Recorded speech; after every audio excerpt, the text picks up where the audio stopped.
Today we've got something a little bit different from Maiden flight. We have a RBC kit from Jet Fans USA. This is the T-33 Shooting Star. It's got the Air Force paint scheme that we put on it. Talk a little bit about the setup and some things I noticed on the plans and some of the settings they recommend for this bird. Number one is it's got 8-inch bigger wingspan than the 80mm from Free Wing, and it's got a 7-inch longer width, so quite a bit bigger. It's also a 90 on 8S versus a 80mm on 6S. In the plans, they give you some recommended throws. I'll be using my own for the Maiden flight. And also the CG, they don't actually give you the number for the CG. You have to measure it out on the plans, which is 120mm from the root of the leading edge. In the back, you've got a hatch here where it covers up the ESC and the motor. Let's take a look at what we got in the canopy.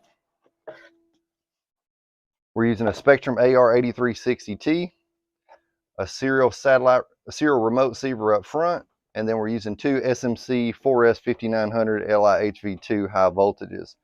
So we've got 8S power, and that's being used with the Free Wing 90mm 1350 kV motor and the Free Wing 120 amp reversing ESC. We're controlling it with the Radiomaster TX16S with AGO1s today. So overall with the kit, when you get it, it's got pretty much just a box of wood. You put it together. All the servos and parts are from a Free Wing model. The servos are from an 8S90, and the landing gear is actually from the 80mm. So once you buy the kit, you can buy those electronics all from Motion RC or anybody that carries Free Wing, put them together, and then, you know, get it going. We're going to take it up on a 345 timer on 8S. Should be pretty good. It's got the long straight wing, high lift, so it should cruise around fairly fine. The CG, you probably need to have it with a little bit heavier batteries than the 5900s. However, I've got them shoved all the way forward, and we should be pretty close. So we've talked about the T-33 enough. Let's get this bird in the air. All right, RBC T-33 on deck. Let's go.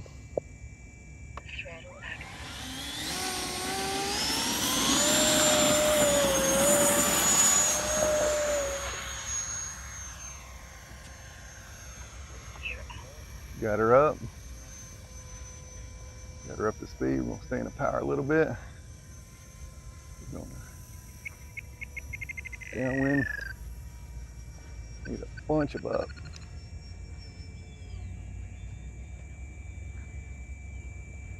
Back out of the power. Bring it around. This thing's definitely got some weight to it.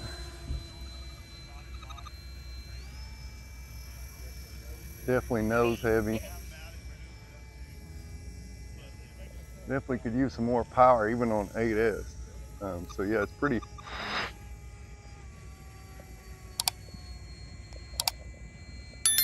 nose heavy. I'm gonna bring it around this way. Still needs a little bit of aileron trim.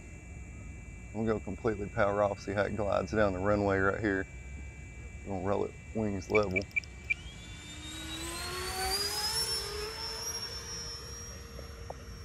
Key is to keep the speed on it. Well, that's pretty good once you get it going. Now we've got the elevator trimmed out. Still feels a tad nose heavy, so not too bad. Ailerons feel pretty good. Bring it around. I'm going to put the gear back down. So it's shifting it forward just a little bit. We'll bring it around. Put the flaps in and see what we got. So it's pretty good with the flaps. All right, so we're going to shoot an approach here. Got to bring it in for landing. Got a lot of weight coming in.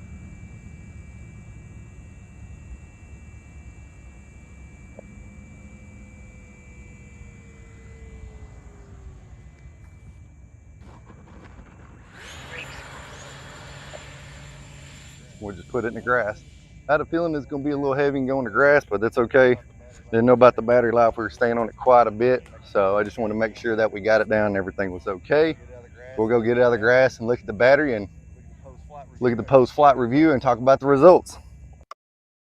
Now we've got the maiden flight completed on the RBC Kits T-33.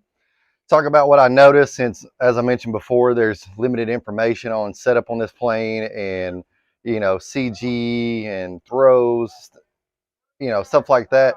It's really vague online and you pretty much just got to go from the plans. However, went down the center line with plenty of power, climbed out.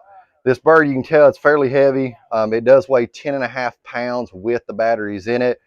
Once it got it up to speed and on step, it flew around great. Really clean flying bird, just like you'd expect from a T-33, especially one made from a balsa kit. When we took off, you'll notice that we did have to give it some up elevator. That was just for the neutral position. Once we got it trimmed out, it flew very neutral, and the CG was pretty much spot on. So that 120 that's in the book is actually a little far forward. You need to be around 130. Flew it around, pulled the gear up, need a little trim on the ailerons, not much, just a few clicks. Everything felt fine. I could tell when it slowed down, it did take a second for it to speed back up. So it's kind of cool. It's almost turbine-like, you know, having that little bit of power delay as far as speeding it back up, but that's just due to the weight. We do have it on 8S, so, you know, it provided quite a bit of power for this airframe.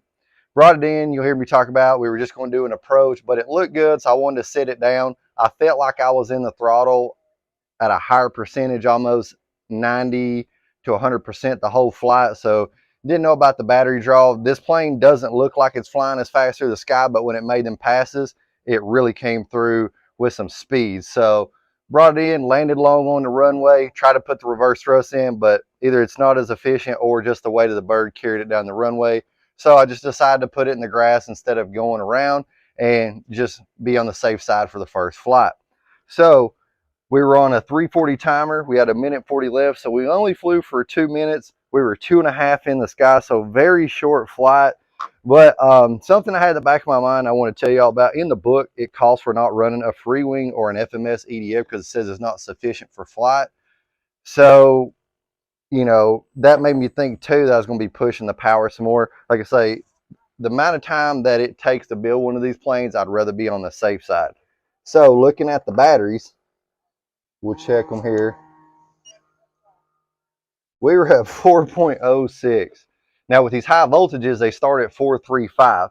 So we had plenty of go around time. You know, I definitely messed up on that part, cut it a little bit short. We could have kept flying and flying on this thing.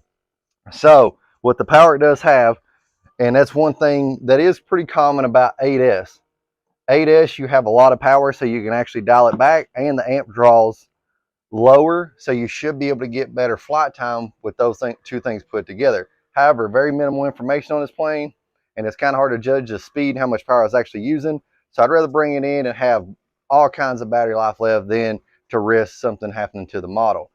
So go ahead and give us a thumbs up for the flight review on the maiden flight today in this RBC Kits T-33. If you're not following the channel, go ahead and subscribe to see future videos and flight reviews. I appreciate y'all watching. We'll see you on the next one.